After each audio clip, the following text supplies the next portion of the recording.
Bismillahirrahmanirrahim.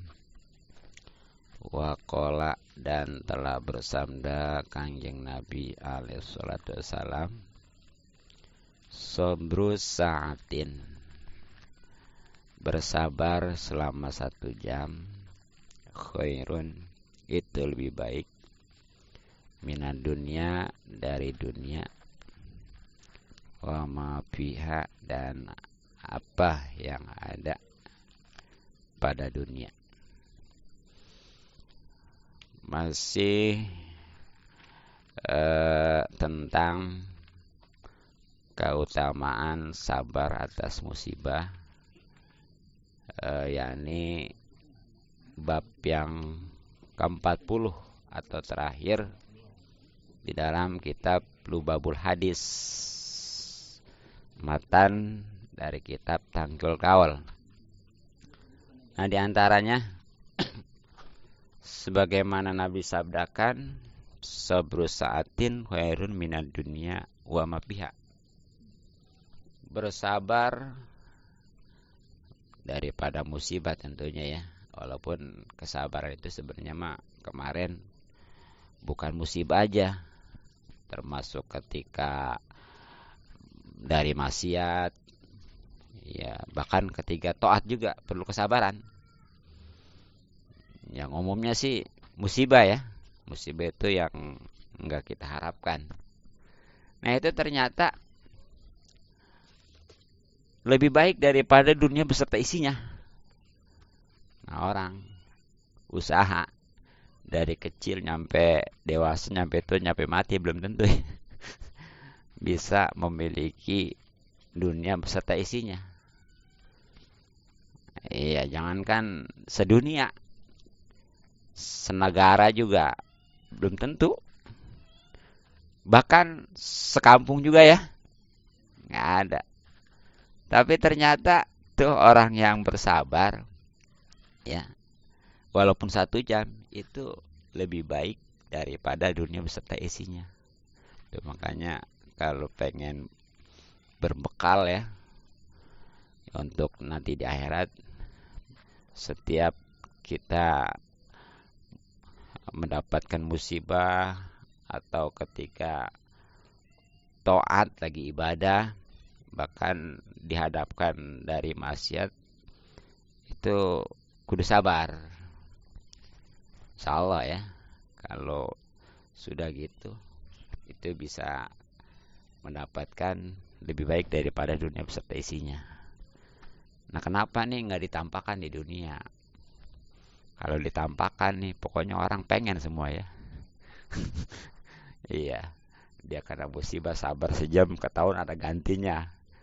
Lebih baik daripada dunia beserta isinya.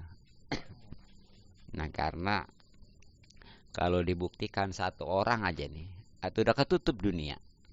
Iya, 1 orang aja yang kena musibah sabar, pahalanya lebih baik daripada dunia beserta isinya. Atau yang lain mau di mana? Itu. Nah, keduanya yang namanya dunia mah jadi sempit yang pertama ya. Yang keduanya dunia mah rusak.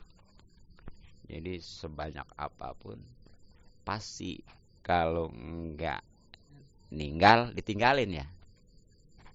Tuh kalau yang istilahnya orang ada 7 turunan nggak habis hartanya, ya pasti dia kalau udah waktunya ninggal mah tinggalin ya. Atau ada orang masih hidup kaya tadinya, tiba-tiba ya hartanya banyak habis, ketipu, kebakar, ataupun seperti karena gempa ya. Itu waktu tsunami di Aceh kan habis-habisan tuh, dengan sesaat gitu. Makanya kalau di akhirat mah nanti kekal. Dan yang ketiganya, kalau di dunia mah nih biasanya melalaikan. Ya makin banyak orang makin sibuk ya kayak ibadah. Tuh gitu. Sedangkan kita di dunia mah masih ibadah. Kalau di akhirat kan nanti walaupun banyak juga nggak masalah karena udah nggak ibadah min. Soalnya mau udah tinggal kita menikmati. Makanya kalau memang di dunia ini ada bekal ya di akhirat nanti tinggal menikmatinya. Tapi kalau enggak, nyesel lah. Makanya kan yang namanya dunia ini tempat kita beramal ya. Nah nanti di akhirat tinggal kita menikmatinya gitu. Iya. Iya. Emang kayak bahkan di akhirat mah bakalan mah serba nyesel, yang beramal nyesel kurang banyak ya. Apalagi yang nggak beramal mah ya. Gitu.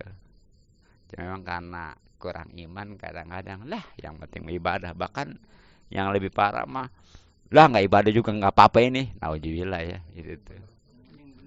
Yang penting bener katanya. Menurut dia bener, emang orang nggak ibadah bener gitu ya. Gitu. Ah, iya. Iya, itu ya. Iya. Nah, kemudian wakola, dan telah bersabda Kanjeng Nabi alaihi salatu wasalam, as-sabru, sabar itu ala arba'ati aujuhin, terbagi atas 4 macam. Tuh, jadi kalau di sini mah bukan 3 lagi ya. Ya bahkan kan selama ini mah kita sabar mah hanya tahunya satu doang ya. Sabar dari musibah aja. Nah ternyata begitu ngaji mah kemarin tahu tuh sabar bukan musibah aja. Termasuk ketika ibadah, taat, bahkan dari maksiat, cuma beda. Kalau lagi ibadah mah sabar itu jangan buru-buru udaan gitu tuh. Kalau maksiat mah jangan buru-buru ngerjain. Maksudnya gitu, jangan lah katanya kayak lagi terjerumus nih sabar aja gitu ya. Kan gitu. Nah bahkan di sini mah nih sampai 4 ya sabar itu tuh. Nah mana diantaranya dan apa aja itu? Sobrin, pertama sabar alal paroidi, atas melaksanakan keparduan-keparduan. Wasobrin, dan sabar alal musibati, atas musibah. Wasobrin, dan sabar ala azanas, atas tindakan yang menyakitkan dari manusia.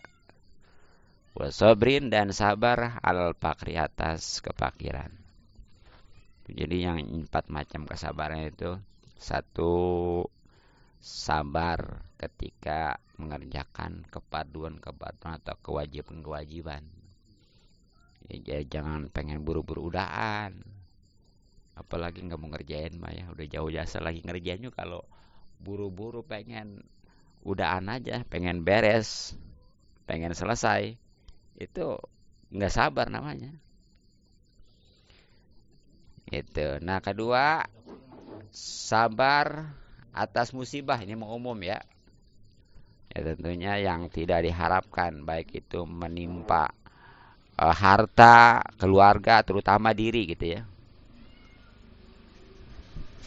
Tuh, jadi harus sikapi dengan kesabaran tuh. Yang ketiganya, sabar atas tindakan orang yang menyakitkan. Itu kalau pengen dapat pahala, sabar ya. Jangan istilahnya dibalas, apalagi dia malah ngeduluin, nauzubillah. Ya bagusnya sih yang paling utama ketika orang nyakitin, kita balas dengan kebaikan gitu ya. Ya paling enggak, udahlah, kita jangan ladenin. Ini jangan sampai dia berbuat keburukan dibalas sama gilanya itu. Yang lebih parah malah dia yang suka nyakitin orang. Nauzubillah. Dan yang ketiga, keempatnya itu sabar atas kepakiran. Itu juga ujian tuh. Harus disikapi dengan kesabaran ya.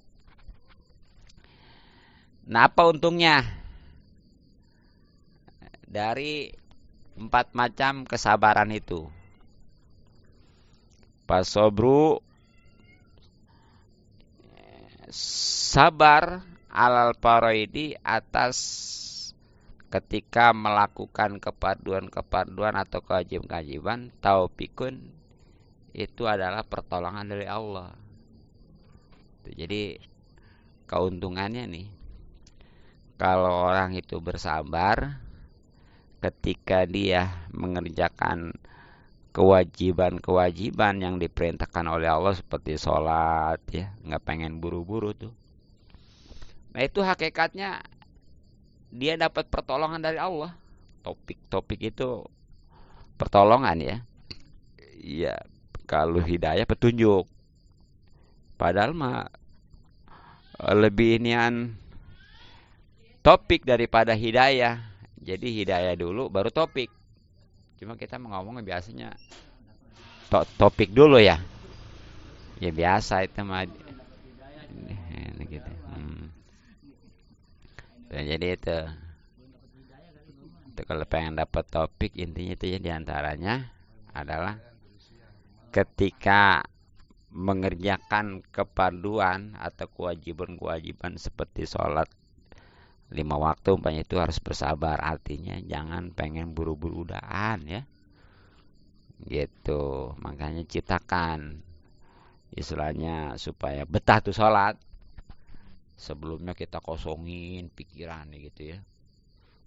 Kemudian atau kitanya juga kudu memang lagi seger, yang nggak bakalan gak gerah nantinya gitu. Itu kan kalau gerah mah awalnya kan pengen buru-buru dan aja ya, kurang nyaman. Atau ruangannya juga sama tuh, kudu rapi, kudu bersih. Jangan sampai umpamanya ruangan itu ya, banyak nyamuk gitu ya. Ya kayak tadi tuh masalah tuh salat di masjid itu ya tadi maghrib. Itu nyamuknya banyak banget ya. Iya tuh. Oh, loba jasa tak banyak kasih itu nyamuk, masya Allah. Iya, iya. Udah gitu tadi, nauzubillah itu ya plak-plok aja pada ngamatin nyamuk. Udah tadi mah keluar juga ngomong, jangan ngamatin nyamuk di dalam masjid, haram. Tuh ngomong gitu. Itu ya. Udah nggak sholat kan udah, iya. Gitu dia udah beres sholat, plak-plok, masya Allah haram itu ya. Iya, kan lagi nggak sebatas ngamatin aja nyamuk apa di dalam masjid. Haram itu ya. Apalagi ada darahnya udah ketahuan. Ada najis itu. Jadi itu. Ya jadi sabar ketika mengerjakan keparduan atau kewajiban khusus salat 5 waktu itu adalah mendapatkan pertolongan dari Allah ya, topik gitu. Nah, kemudian tadi yang kedua adalah sabar dari musibah. Apa nih keuntungannya? Ingat ya, sabar dari musibah itu yang tidak diinginkan lah. Nah itu ternyata sabar daripada musibah itu menjadi sabar dari musibah iya Pak ya. Ya dulu iya, sabar dari musibah ternyata itu jadi pahala. Ya bahkan bukan aja jadi pahala ya. Itu nanti kesabarannya itu nih, dari musibah yang disikapi dengan kesabaran itu nanti dirubah jadi nikmat. Kemudian juga dosa-dosa dia dihapuskan, dan insya Allah jadi pengangkat derajat. Jadi hakikatnya tuh orang kalau lagi kena musibah nih ya, itu kalau memang disikapi dengan kesabaran, satu, dosa-dosanya dihapusin, keduanya insya Allah diganti, ketiganya itu jadi pahala dan jadi pengangkat derajat tuh. Ya, kadang-kadang ada ya orang nggak bisa mencapai itu semua, jadi dosanya nggak bisa terhapus, dia susah mendapatkan pahala, kemudian apalagi derajat ya. Nah ternyata tuh dengan dia sabar dari musibah itu bisa didapatkan tuh. Ya. Yang ketiganya tadi sabar atas tindakan yang tidak menyenangkan dari manusia. Nah, itu apa ya? Nah, ternyata sabar atas tindakan daripada keburukan manusia itu menjadi cinta ya. Menjadi cinta khususnya dari Allah Subhanahu wa taala. Jadi Allah tuh kalau umpamanya ngelihat hambanya disakitin sama orang lain, tapi sabar. Enggak mau ngebalas, bahkan malah dibalas dengan kebaikan ya. Itu cinta jasa Allah. Ya kalau cinta menantikan Allah itu bakal memperhatikan ya. Dia bahkan logikanya orang cinta mah jangankan minta, nggak dipinta juga dikasih. Dan biasanya yang istilahnya pelit juga kalau mau orang cinta barat gitu ya. Dan insya Allah memang orang yang tadinya itu nyakitin karena benci, kalau disabarin lama-lama berubah dia, mikir. Iya, bahkan iya kan kata dia, orang disakitinnya ya, diusilin, tapi kayaknya dia mah biasa aja gitu, nggak mau balas, bahkan malah tadi berbuat baik, sadar lama-lama tuh. Itu banyak kan ceritanya gitu ya. Ya kan macam-macam para wali mah itu. Dia kalau umpamanya disakitin sama orang, sabar aja, ya dengan sendirinya itu berubah ya. Gitu. Ya seperti Nabi lah contohnya ya. Kan ada tuh riwayatnya Nabi. Asal mau masuk ke masjid aja diludahin. Mau ke masjid diludahin, barang suatu ketika enggak ada yang ngeludahin, Nabi malah nyariin ya. Iya, bukannya umpamanya nyukurin, kalau kita mah syukur, baru begitu dibilangnya sakit, syukur gitu ya. Nabi mah kagak ya. Malah itu dia ngajak minta nyiapin makanan kasih Teh Aisyah ya. Nah itu ternyata tuh berubah kan? Iya, masuk Islam tuh gitu. Ada aja dia Nabi itu kadang udah sabar tiba-tiba udah bu mendingan jadi oncok aja. Iya, biasa itu mah bisikan-bisikan ya. Ya, biasa itu mah ya.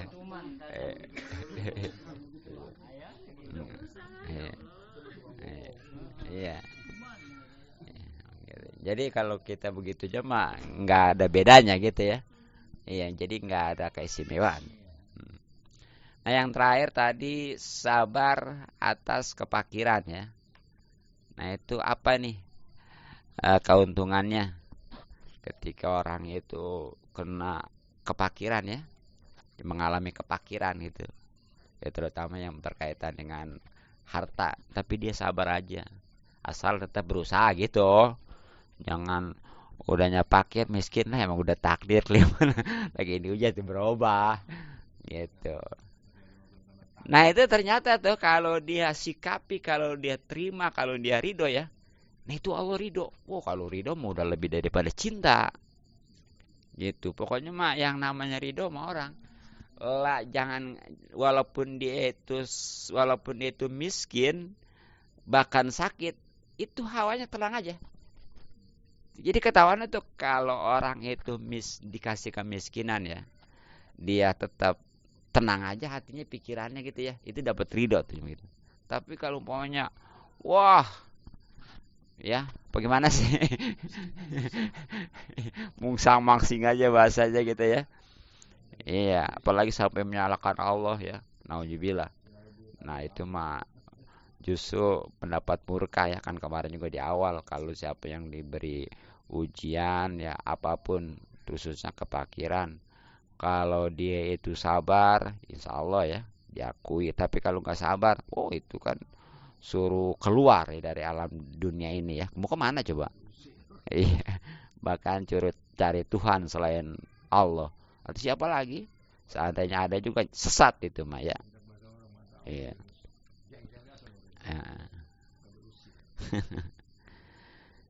Nah, itu diantaranya. Kemudian, waqala, dan telah bersabda Kanjeng Nabi alaihissalatu wassalam, ilah hadasa, ketika mengalami ya atau mengenai ala amdin kepada seorang hamba. Musibatun suatu musibah bi badanihi baik pada badannya, aw malihi atau hartanya, aw waladihi ataupun anaknya.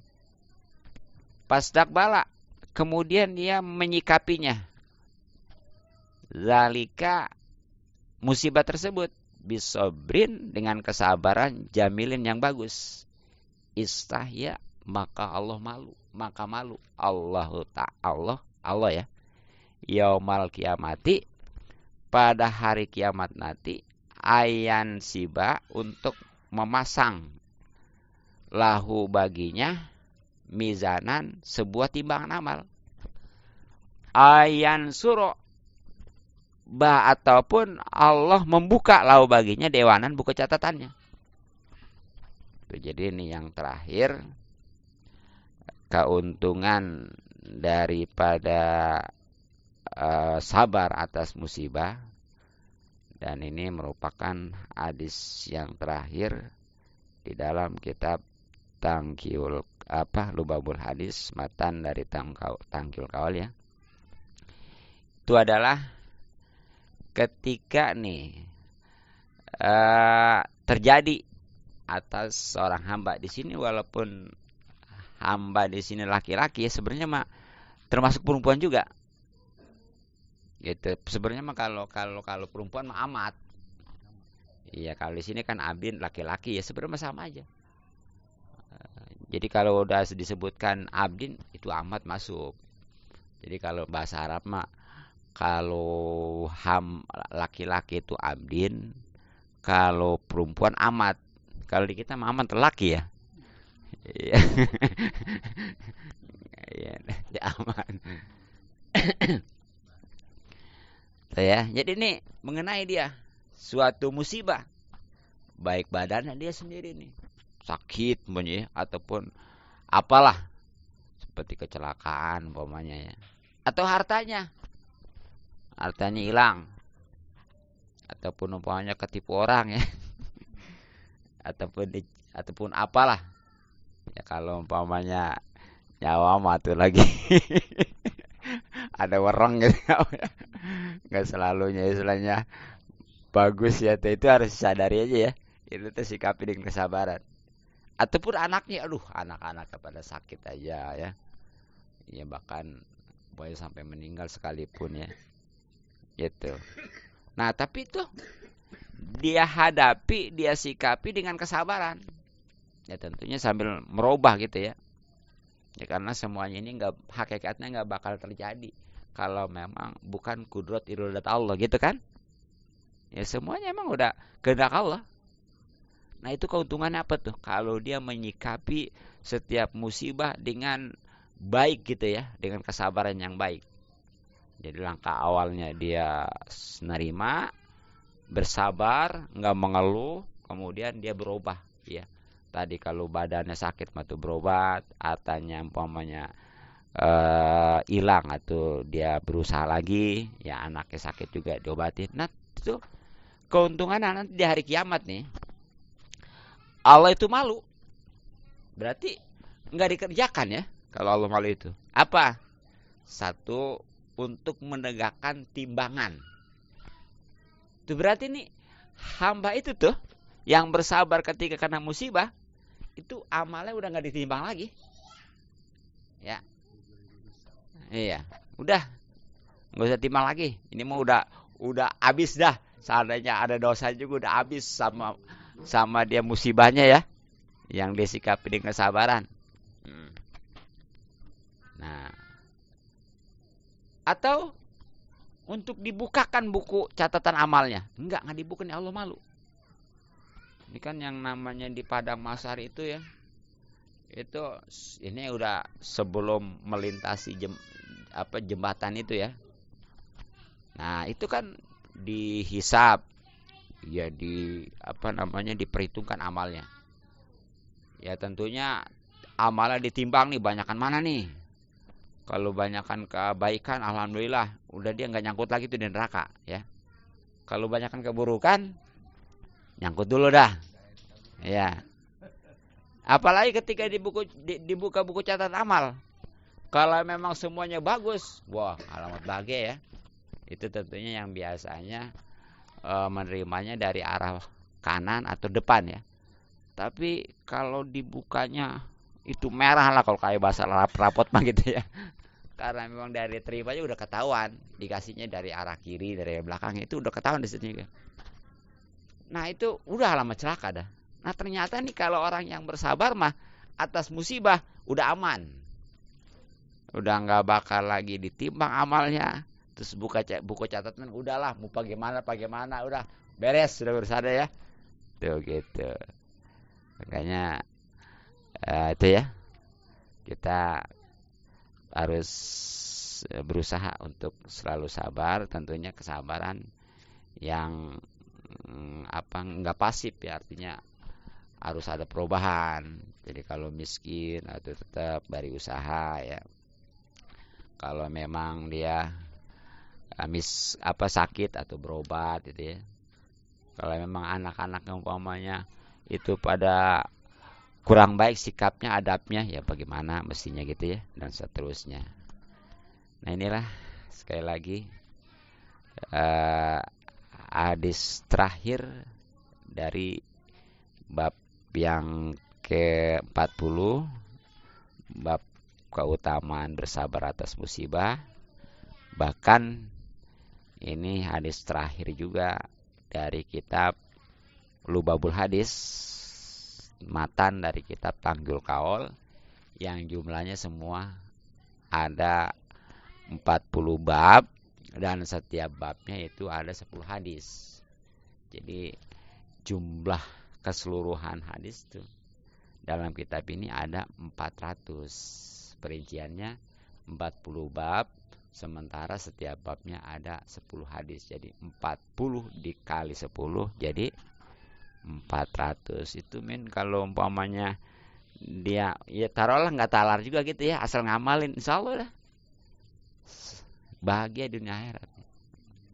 Iya, nah makanya walaupun udah tamat, udah ini ya, sewaktu-waktu melihat gitu buat pedoman hidup ya. Nah, mungkin itulah untuk kajian hadisnya. Mudah-mudahan manfaat. Wallahu a'lam bishawab. Untuk selanjutnya kajian fikih.